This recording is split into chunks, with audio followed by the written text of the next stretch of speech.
Nunggak BPJS bertahun-tahun, mau diaktifin, berapa sih iuran yang harus dibayarkan? Yuk kita simak videonya sampai selesai. Let's go!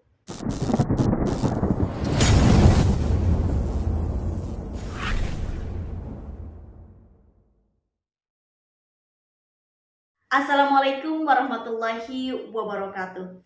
Selamat datang di Riri Channel, teman-teman. Di video kali ini saya akan melakukan pembahasan terkait dengan iuran BPJS Kesehatan yang tidak dibayarkan atau bahkan sudah bertahun-tahun tidak dibayarkan. Untuk hal ini, ketika teman-teman sudah terdaftar sebagai peserta BPJS Kesehatan, artinya ada kewajiban yang harus dilakukan setiap bulannya, yaitu membayar iuran.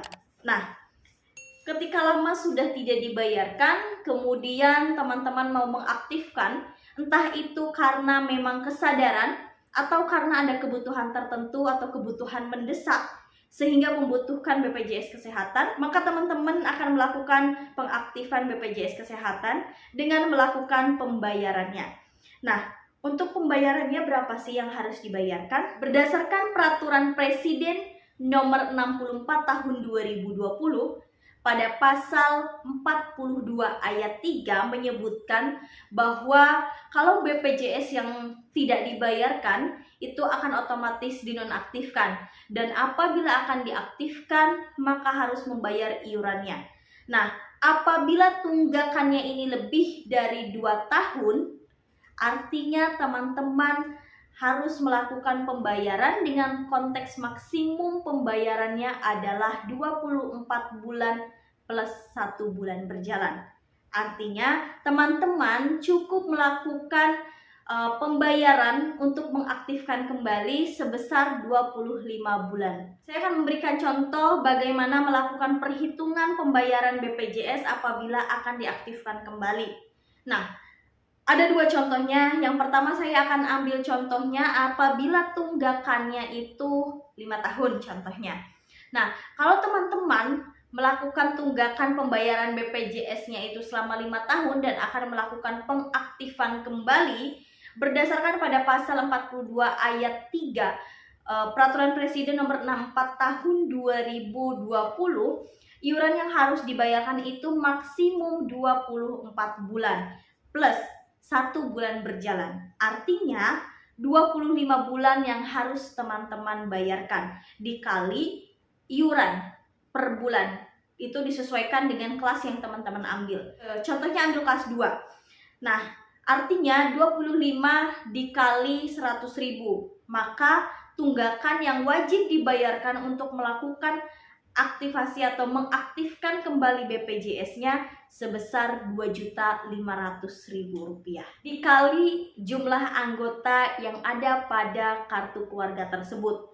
Contoh, kalau misalkan jumlah keluarganya 4, maka 2.500.000 dikali 4 hasilnya Rp10 juta yang harus dibayarkan oleh teman-teman.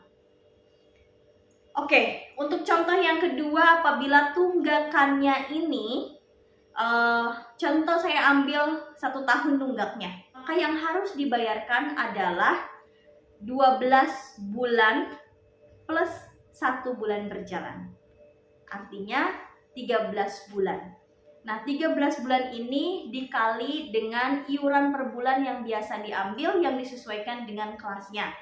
Saya ambil simpelnya kelas 2 sebesar 100.000, artinya 13 dikali 100.000 itu 1.300.000 dikali lagi dengan jumlah anggota yang ada pada kartu keluarga tersebut.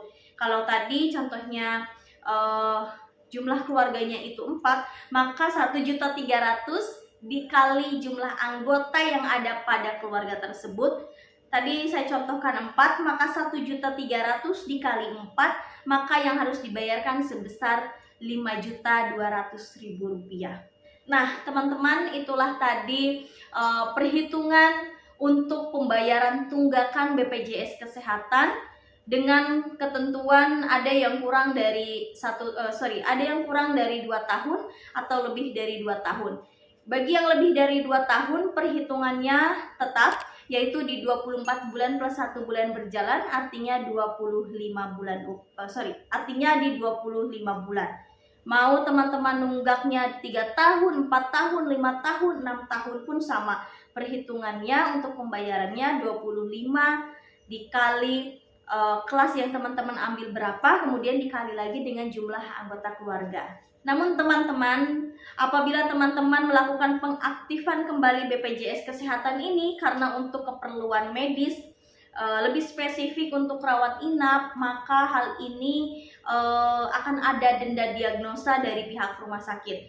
Jadi setelah teman-teman melakukan pembayaran atas tunggakan BPJS Kesehatan, itu artinya teman-teman ada dalam fase denda RITL, yang dimana denda RITL ini berlaku selama 45 hari.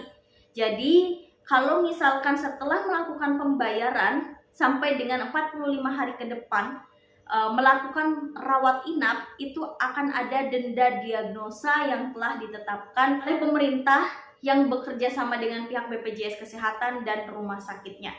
Hal ini nanti akan diinformasikan oleh pihak rumah sakit. Untuk estimasi perhitungannya seperti apa, teman-teman bisa melihat di video yang ini ya teman-teman. Oke, jadi nanti setelah melihat video ini, teman-teman bisa melihat di video selanjutnya, yang dimana teman-teman bisa melakukan estimasi, perhitungan estimasi atas denda diagnosa yang dibutuhkan. Namun teman-teman, hal ini tidak berlaku kalau teman-teman melakukan pengaktifan BPJS Kesehatannya untuk pembelian aset atau properti. Ini tidak berlaku ya teman-teman. Jadi ketika sudah diaktifkan dengan cara melakukan pembayaran tunggakan, artinya sudah clear, BPJS teman-teman juga bisa aktif kembali. Nah, itulah tadi videonya terkait dengan penjelasan tata cara perhitungan untuk pembayaran BPJS Kesehatan yang ada tunggakan atau bahkan tidak dibayarkan. Semoga video ini bermanfaat dan menjadi wawasan untuk kita semua.